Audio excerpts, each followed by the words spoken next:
En el centro de la pampa vive un pimiento. Sol y viento pa' su vida, sol y viento. Sol y viento pa' su vida, sol y viento. Hello, this is Patrick Barnard. This is the 175th edition of the Pimento Report. C'est l'édition 175 du Piment. And we are here now at the 6th annual general meeting of that wonderful group, UrbaNature. We were here last year. It was a lot of fun. Lisa Mintz, this is the 6th annual meeting of UrbaNature. Pretty exciting. Wow, 6 years. Can you even believe it? Yeah. And this is also the 6th time you've done a Pimento report on us. So what do you think has been special in the last year? The most special thing, I think, in the last year is the fact that we are now doing 4-season event. Like we are, doing 4-season stuff every year, so that it's not just spring, summer, fall. We're doing the winter too. We're making sure that people are getting outside and enjoying all of Canada and what it gives. But the plan, who is going to be our MC tonight. So I think most of you probably know me. My name is Emma Deslon. I'm a professor here at Concordia in biology. I guess I first got involved with UrbaNature, 4 years ago? First year we hired Marc-Antoine, who is here somewhere. Stand up, Marc-Antoine. Who has since, graduated and grown up.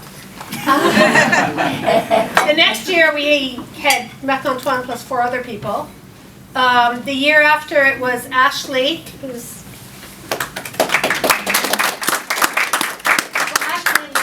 coordinating, and then last year was Ashley again. This year, we've applied for funding. We'll see what happens. Fait que quand quelque chose est organisé, quelqu'un en entend parler, comme les raquettes en Grignon dernièrement, et il voit l'annonce et dit « Ah, mais je pourrais aller faire ça », au lieu d'aller, je sais pas, jouer à des jeux vidéo, aller au cinéma. Parce que la nature est vraiment importante.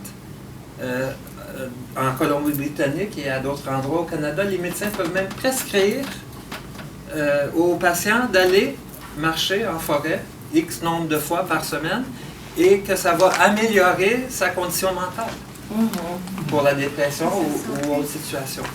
En tant que jardinier, horticulteur, ici à la ville de Montréal, je le vois souvent. Je travaille dans les parcs et les gens vont venir nous remercier pour le travail qu'on fait. Parce que c'est vraiment important d'avoir des espaces verts urbains dans la ville. Et également, c'est bon pour la santé. Et effectivement, les enfants vont là, les familles, les personnes seules, les personnes plus âgées vont se promener dans nos parcs. Et c'est très important. Et c'est pour ça que UrbaNature existe, comme Lisa l'a expliqué, pour avancer cette importance-là de se retrouver en nature, même si on se retrouve à l'intérieur d'une grande ville, d'une situation urbaine.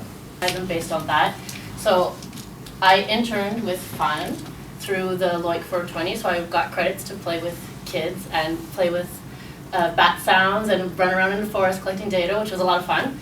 But then I wanted to be able to do something with this bat data, so I applied externally for a grant from Concordia, so the experiential learning grant, in order to buy the software to analyze these recordings and make something of this data.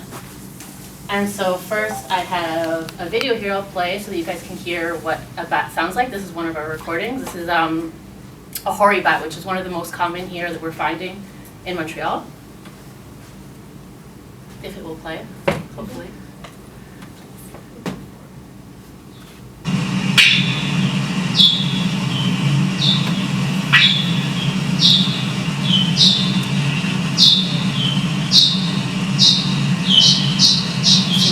Speeding up because it's spot is homing in on an insect and then it's going to catch and it'll go back to the steady call.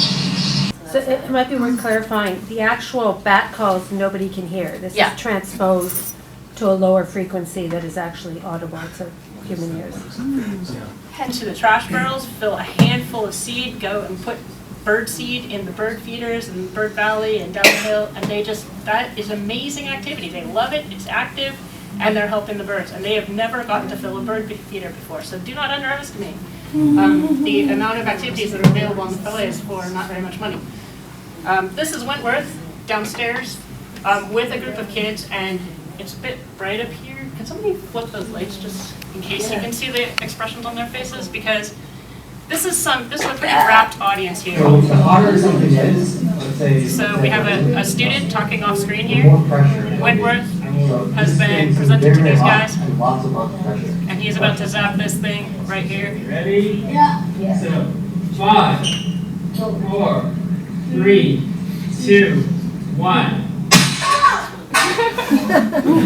They really like this. So we tie this into weather, into pressure. This is the first time for a lot of these kids. This is Ada, and we both helped with the snowshoe activity.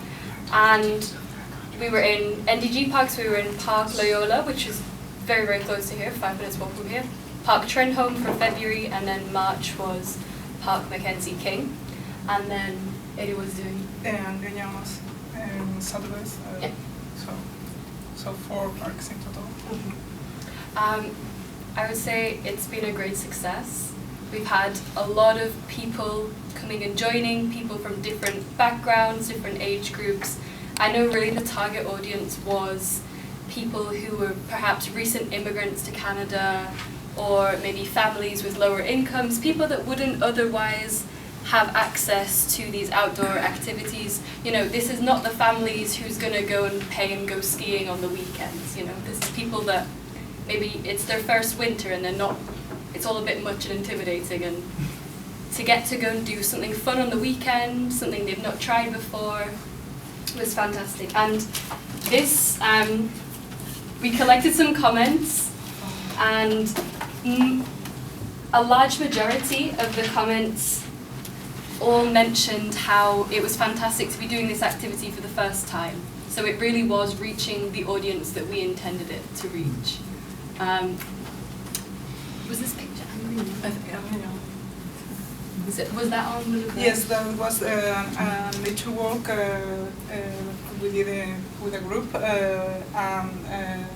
and Luis told us everything about trees and the birds, and was really interesting. I think everybody enjoyed a lot. It's a screech owl. Yeah, I really like this park, and we saw the little screech owl. That's a screech owl. Yes.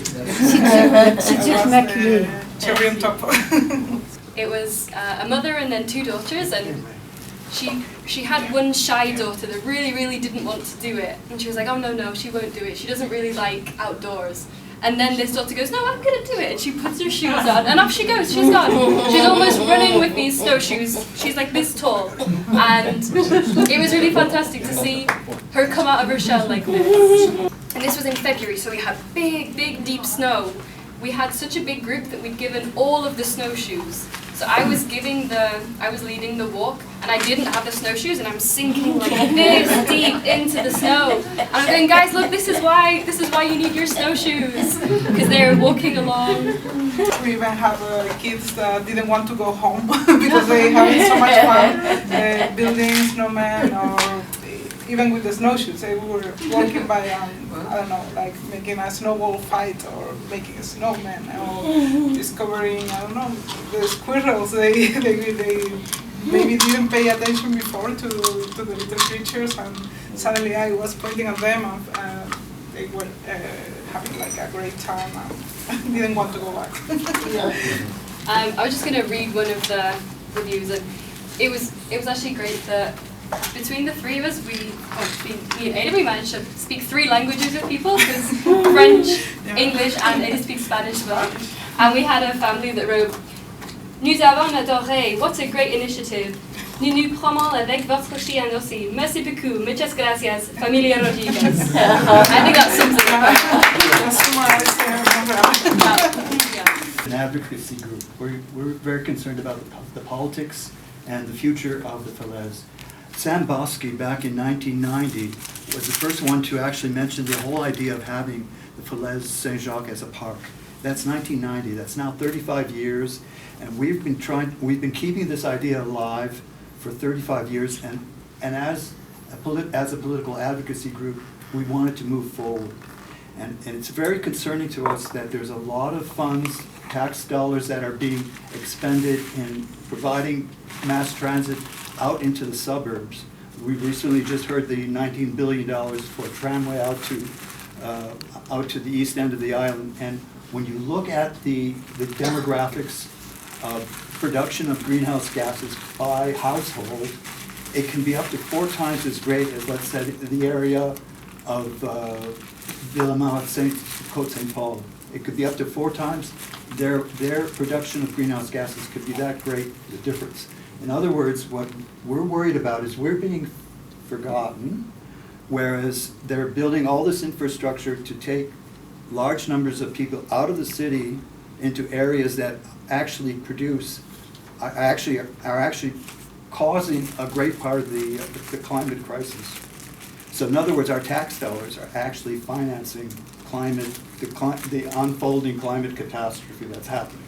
So here is one of the successful activities we had last September. This is on the Cours Turcot. The Cours Turcot is a large piece of land. It's equal in size to the Baume Verte and the Falaise Saint-Jacques together.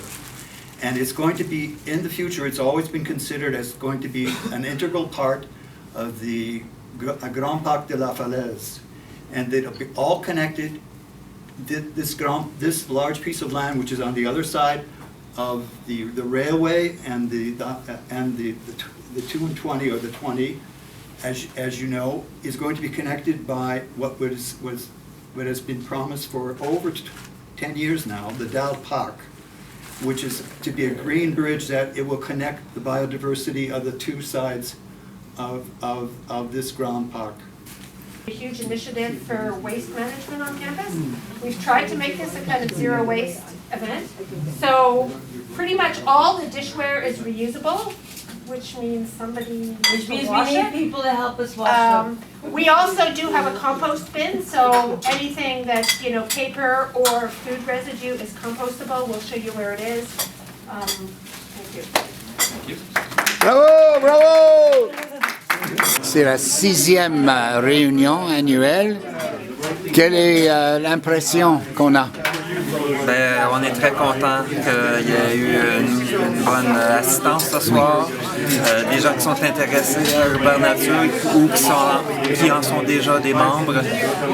Donc on voit notre 7e année avec beaucoup d'enthousiasme et d'espoir qu'on va continuer à grandir et à toucher de plus en plus de monde dans plusieurs parties de Montréal, dans les parcs, dans les zones vertes urbaines, etc. J'étais impressionné par les projets et l'implication des jeunes. C'est quelque chose qu'on a cherché à faire, n'est-ce pas? Oui, absolument.